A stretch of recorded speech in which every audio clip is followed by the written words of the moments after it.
Ethereum bounced off a crucial support level, and if that sounds interesting to you, make sure to continue watching this video.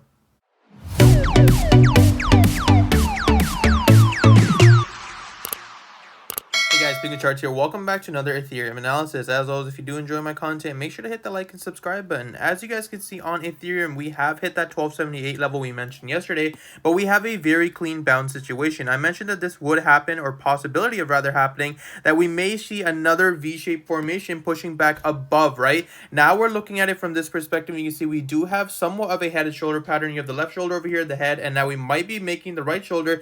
But you guys already know that I've mentioned this to you many times before, that when you are in a downtrend, head and shoulder patterns don't really count, right? I know some traders would look at this as a head and shoulder, so that's just something to keep in mind when you're trading.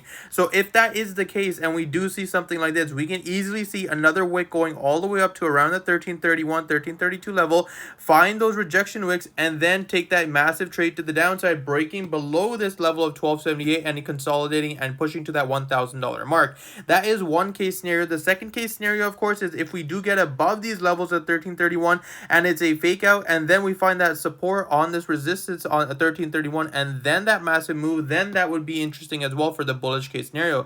Now, of course, from the bearish case scenario, there's option one. Obviously, we go up like this, head and shoulder, form the right shoulder, and then drop. And option two is the fact that we might just see a drop from here. We might have a manipulation wick right around the 1315 level and then push back lower to around the $1,200 mark. Obviously, on the 4 hours, we'd start seeing the rejection panels form right around here within the next day or so, and then we can kind of figure out how we would take these trades. Right now, though, we're still in between these exponential moving averages, so it does look like the bulls are somewhat in control after taking control of the exponentials, pushing a little bit higher, and now taking control of these levels at 1300.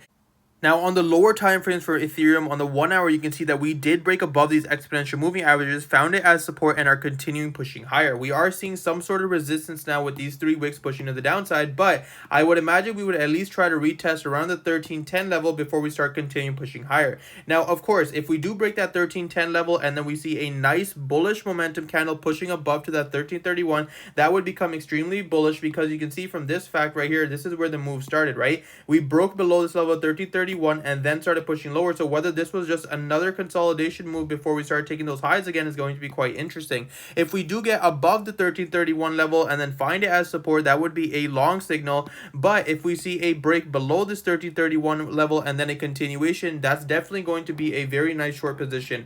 Right now, my bias is short term, still short, because of the fact that I still think that we will test this $1,000 mark down here. I don't think Ethereum is ready to completely bottom out at these levels. Just because we're accumulating here doesn't mean that, this is the bottom signal. I still think there's still quite a bit of ways to go for Ethereum. So just keep that in mind when you're trading, right? Look for what the chart is telling you, and the chart is telling you that the bulls have failed to break above this $1,400 level for a long time now. So if there is a massive move to the upside, it's going to be quite large. But I would, until we get above that 1331 level, I am still short-term bearish. But that's pretty much all I have for you guys today. As always, if you do enjoy my content, make sure to hit the like and subscribe button, and I hope you guys have a